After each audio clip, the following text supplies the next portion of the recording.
Visakha steel కు సంబంధించిన కార్మికులు చేస్తున్న ఈ రిలే నిరాహార దీక్ష 1545వ రోజు. దాంట్లో పాల్గొనడానికి కాంగ్రెస్ పార్టీ అధ్యక్షురాలుగా మొత్తం కాంగ్రెస్ పార్టీ వీళ్లకు మద్దతు పలుకుతూ ఈ రోజు ఇక్కడ 11 గంటల నుంచి 3 గంటల వరకు నేను కూడా వాళ్ళతో పాటు నిరాహార దీక్ష చేయడం జరిగింది. వీళ్ళు ఇక్కడే ఇదే ప్రదేశంలో టెంట్లు మారుస్తున్నారు తప్పితే వీళ్ళ అజెండా మార్చలేదు. ఏ రోజైతే వైజాగ్ స్టీలు ప్రైవేటీకరణ చేయడానికి కేంద్రం సుముఖంగా ఉంది అని ప్రకటించిందో జనవరి 2021లో ఆ రోజు నుంచి ఈ రోజు వరకు 1545 రోజులుగా ప్రైవేటైజ్ చేయడానికి వీల్లేదు అంటూ ఇక్కడే వాళ్ళ నిరసన వ్యక్తం చేస్తూనే ఉన్నారు. 2014 వరకు బ్రహ్మాండంగా నడిచిన విశాఖపట్నం స్టీలు కాంగ్రెస్ పార్టీ అధికారంలోంచి దిగిపోయిన వెంటనే బీజేపీ పార్టీ అధికారంలోకి వచ్చిన వెంటనే విశాఖ స్టీల్ కు కష్టాలు మొదలైంది. కారణం చాలా సింపుల్. మోడీ ప్రభుత్వం అదానీ లాంటి వాళ్ళకు మేలు చేయాలి, దేశంలో ఉన్న ఎంతో మంది కాంగ్రెస్ ప్రధానమంత్రులు స్థాపించిన పబ్లిక్ సెక్టర్ యూనిట్స్ ని ప్రైవేటైజ్ చేయాలి, దాని ద్వారా బీజేపీకి సంబంధించిన అదానీ లాంటి వాళ్ళకి మేలు చేయాలి. ఈ ఒక్క కారణం చేత అప్పటి వరకు బ్రహ్మాండంగా నడిచింది విశాఖ స్టీలు. అప్పటి నుంచే కష్టాలు మొదలైంది. అన్నిటికీ బరితెగించి బీజేపీ మోడీ ప్రభుత్వం నిస్సిగ్గుగా ఇంత మెగ్నిఫిసెంట్ ప్రాజెక్ట్ విశాఖ స్టీల్ అన్నది ఆంధ్ర రాష్ట్రానికే తలమానికం, ఆంధ్రుల గర్వకారణం. ఎంతో మంది త్యాగాల వల్ల కాంగ్రెస్ పార్టీ స్థాపించిన ఈ పబ్లిక్ సెక్టర్ యూనిట్ ని బీజేపీ నిస్సిగ్గుగా ప్రైవేటైజ్ చేస్తామని జనవరి 2021న ప్రకటించడం జరిగింది. దాంతో మొదలైన వీళ్ళ నిరసన ఈ రోజుల వరకు కొనసాగుతుంది. ఇంతకాలం వీళ్ళు పడిన కష్టం ఒకటి అయితే 6 నెలలుగా వీళ్ళు పడుతున్న కష్టం ఇంకొక ఎత్తు. ఆ కారణంగా ఒకప్పుడు 34,000 మంది ఉద్యోగస్తులు ఉండి 7.5 మిలియన్ టన్ కెపాసిటీ ఉత్పత్తి చేసిన ఈ వైజాగ్ స్టీల్ కు సంబంధించి ఇంత మెగ్నిఫిసెంట్ ప్రాజెక్ట్ గా ఇంత వైభవంగా పనిచేసి ఈ రోజు కేవలం 23,000 మంది ఉద్యోగస్తులు ఉన్నారు. దాంట్లో దాదాపు 11,000 మంది పర్మనెంట్ ఉద్యోగస్తులు, 14,500 మంది కాంట్రాక్ట్ ఉద్యోగస్తులు. వాళ్ళల్లో పోయిన సెప్టెంబర్ లో 5,000 మందిని దాదాపుగా కారణం లేకుండా రాత్రికి రాత్రే తొలగించడం జరిగితే కాంగ్రెస్ పార్టీ తరఫున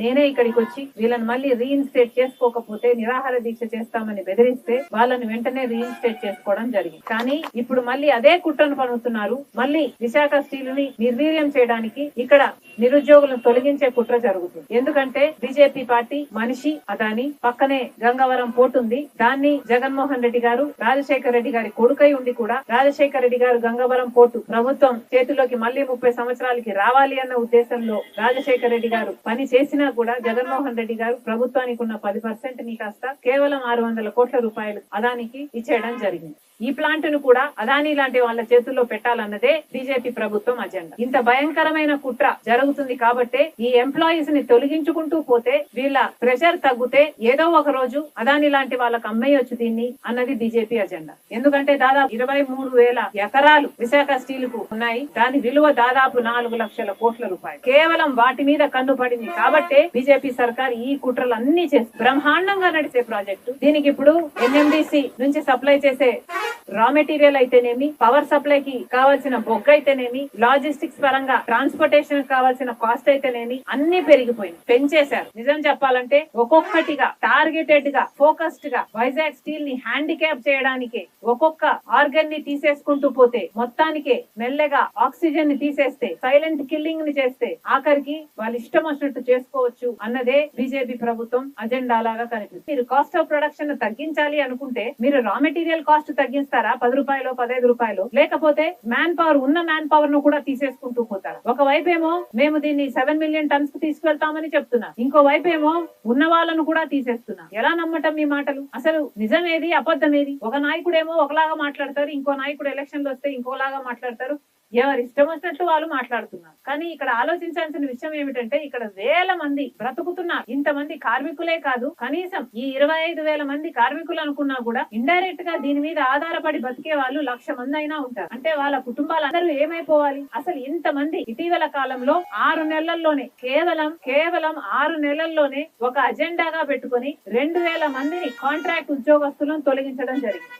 కారణం ఏమిటి అంటే కేంద్రం నిధులు ఇస్తుందంట, ఆ నిధులు ఇవ్వడానికి కండిషన్ కార్మికులను తొలగించాలి అని. 5,000 మందిని అయినా కాంట్రాక్ట్ ఉద్యోగస్తులను తీసేస్తారట, 2,000 మంది అయినా పర్మనెంట్ ఉద్యోగస్తులను కూడా తీసేస్తారట. అప్పుడైతేనే కేంద్రం నిధులు ఇస్తుందట. ఏదైనా కంపెనీని ఆదుకోవాలి అంటే, దానికి ఆక్సిజన్ ఇవ్వాలి అంటే దానికి కావాల్సిన సామర్థ్యాన్ని పెంచుతారా, లేకపోతే రా మెటీరియల్ కో, లేకపోతే దాని ఎక్స్పాన్షన్ ప్లాన్ కో, లేకపోతే దాని ఎంప్లాయీస్ బెనిఫిట్ కో వాడతారా, లేకపోతే ఒక చేత్తో ఇచ్చి ఒక చేత్తో తీసేసుకుంటారు? ఏమొచ్చింది? మీరు ఇచ్చిన 11,000 కోట్లు ఎవరిని ఉద్ధరించింది? అది ఇచ్చిన డబ్బు కూడా దేనికి పోతుంది? మళ్ళీ అప్పులకే పోతుంది. అసలు అప్పులు ఎందుకయ్యా ఈ ప్రాజెక్ట్ కి? ఇది లాస్ మేకింగ్ కంపెనీ కాదు. నిజానికి అప్పులైంది ఎక్స్పాన్షన్ కోసం, దీని ఇన్ఫ్రాస్ట్రక్చర్ కోసం అప్పులైతే ఆ అప్పులు తీర్చడానికి మళ్ళీ వీళ్ళ సాకులే చెప్తుంది. పాలకులు ఆలోచన చేయాలి. నిర్దాక్షిణ్యంగా ఈ రోజు ఇంతమందిని గత 6 నెలల్లో 2,000 మందిని తొలగించడం జరిగింది. ఇది చాలా చాలా అన్యాయం అని కాంగ్రెస్ పార్టీ చెప్తోంది. 2,000 మందిని తొలగించింది. రాబోయే 3 నెలల్లో ఇంకో 3,000 మందిని తొలగిస్తారట.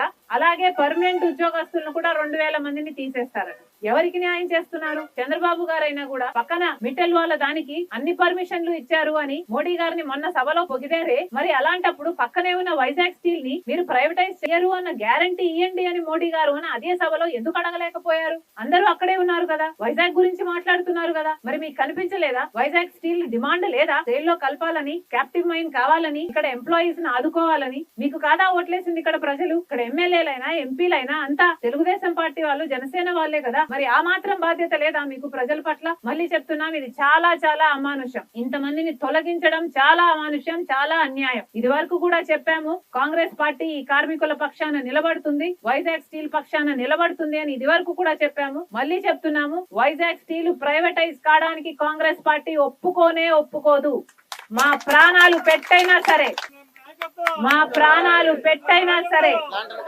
వైజాగ్ స్టీల్ ను కాపాడుకుంటాం. వైజాగ్ స్టీల్ ని స్థాపించింది కాంగ్రెస్ పార్టీ. రాజశేఖర రెడ్డి గారు ముఖ్యమంత్రిగా ఉన్నప్పుడు వైజాగ్ స్టీల్ ని ఆదుకోవడమే కాకుండా, వైజాగ్ స్టీల్ ని ఎక్స్పాండ్ చేయడమే కాకుండా, వైజాగ్ స్టీల్ క్యాప్టివ్ మైన్ ఉండాలి అని ట్రైపార్టీ అగ్రిమెంట్ కూడా చేశారు. దురదృష్టం వద్దు వెళ్ళిపోయారు కాబట్టి అన్ని ఆగిపోయాయి. కానీ నిజానికి రాజశేఖర రెడ్డి గారు ఉన్నా, లేకపోతే 2014లో కాంగ్రెస్ పార్టీ అధికారంలోకి వచ్చున్నా వైజాగ్ స్టీల్ కు ఈ స్థితి పట్టేది కాదు. మళ్ళీ చెప్తున్నా, కాంగ్రెస్ పార్టీ స్థాపించిన ప్రాజెక్ట్ ఇది వైజాగ్ స్టీల్. ఈ వైజాగ్ స్టీల్ ను ప్రైవేటైజ్ చేయడానికి కాంగ్రెస్ పార్టీ ఒప్పుకోదు. చంద్రబాబు గారు, పవన్ కళ్యాణ్ గారు బేషరతుగా ఈ రోజు మద్దతు ఇస్తున్నారు మోడీ గారికి. మనకు స్పెషల్ స్టేటస్ ఇవ్వలేదు, 10 సంవత్సరాలుగా అమరావతి కట్టలేదు, పోలవరం ప్రాజెక్ట్ కట్టలేదు, ఏ ఒక్క మేలు చేయకపోయినా కూడా ఈ రోజు అందరు ఎంపీలు, ఏ పార్టీ అయినా సరే, ఆఖరి జగన్మోహన్ రెడ్డి గారి పార్టీ కూడా అదే బీజేపీ పార్టీకి ఊడిగలు చేస్తున్నారు. ఎందుకు ఊడిగలు చేస్తున్నారు? మనకి ఏం చేశారని ఊడిగలు చేస్తున్నారు? మళ్ళీ ప్రశ్నిస్తున్నా, ప్రైవేటైజ్ చేయడానికి ఏ ఒక్కరైనా గాని సాహసం చేస్తే కాంగ్రెస్ పార్టీ నాయకులంతా ఎక్కడికక్కడ ప్రాణాలు పెట్టైనా సరే, ఏ త్యాగం చేయాల్సి వచ్చినా సరే మేము వైజాగ్ స్టీల్ ను కాపాడుకుంటాం. మళ్ళీ హెచ్చరిస్తున్నాం, తీసేసిన వాళ్ళందరినీ కూడా 2,000 మందిని తీసేశారు కాంట్రాక్ట్ ఉద్యోగస్తులు. వాళ్ళందరినీ కూడా రీఇన్స్టేట్ చేసుకోవాల్సిన అవసరం ఉంది. అంతేకాదు 3,000 మందిని మళ్ళీ తీయాలనుకుంటున్నారు అన్న వార్తలు కూడా వస్తున్నాయి. తీయటానికి వీల్లేదు అని కాంగ్రెస్ పార్టీ హెచ్చరిస్తుంది. ఈ 20వ తేదీన ఈ కార్మికులందరూ కలిపి ఒక సమ్మె చేస్తున్నారు. వాళ్ళందరూ కలిపి వాళ్ళ హక్కులు కాపాడటం కోసం, వైజాగ్ స్టీల్ ను కాపాడటం కోసం సేల్ లో కలపాలి, క్యాప్టివ్ మైన్స్ ఇవ్వాలి, ప్రైవేటైజ్ చేయడానికి వీల్లేదు, వీళ్ళందరినీ రీఇన్స్టేట్ చేసుకోవాలి, అడిషనల్ గా ఉద్యోగాలు నుంచి తీసే వాళ్ళను తొలగించడానికి వీల్లేదు అన్న డిమాండ్స్ తో వీళ్ళందరూ కూడా సమ్మెకు దిగుతున్నారు. 20వ తేదీ కాంగ్రెస్ పార్టీ వాళ్ళందరికీ మద్దతు ప్రకటిస్తుంది. ఈ సమ్మె విజయవంతం కావాలి. 20వ తేదీ వాళ్ళు సమ్మెకు దిగుతానంటున్నది. ఈ లోపల యాజమాన్యం తగ్గి వాళ్ళ డిమాండ్స్ ఒప్పుకోకపోతే వాళ్ళు సమ్మెకు దిగుతాము అంటున్నారు. మేము కూడా హెచ్చరిస్తున్నాం, వాళ్ళ డిమాండ్స్ ఒప్పుకోకపోతే వాళ్ళు 20వ తేదీన డేట్ ఇచ్చారు, 22,000 మందిని రీఇన్స్టేట్ చేసుకోకపోతే, వాళ్ళకి కావాల్సిన అష్యూరెన్స్ మీరు ఇవ్వకపోతే 21వ తేదీన రాజశేఖర రెడ్డి బిడ్డ వచ్చి ఇక్కడే నిరాహార దీక్ష చేస్తుంది. నిర్వాసితులు కూడా ఎంతో మంది ఉన్నారు, 8,000 పైగా కుటుంబాలు ఉన్నారు. వాళ్ళలో కనీసం 4,000 మందికి కూడా ఉద్యోగాలు ఇవ్వాలి అని అడుగుతున్న ఈ సమయంలో వాళ్ళకు ఉద్యోగాలు ఇవ్వకపోగా ఉన్న వాళ్ళకు కూడా కాంట్రాక్ట్ ఉద్యోగస్తులు కూడా మీరు ఉద్యోగాలు తీస్తున్నారు అంటే అసలు మీరు మనుషుల కిందికి రారు. మీ ఛాతిలో ఉన్నది గుండో రాయో మీరే తెచ్చుకోండి. మేమైతే డెడ్ లైన్ విధిస్తున్నాం. 20వ తేదీకి వీళ్ళ డిమాండ్స్ అన్ని మీట్ చేయకపోతే వాళ్ళు సమ్మెకు దిగుతారు. వాళ్ళ సమ్మె దిగిన మరుసటి రోజు నుంచి రాజశేఖర రెడ్డి బిడ్డ ఆమరణ నిరాహార దీక్ష ఇక్కడే ఎన్నుకుందని చెప్తున్నారు.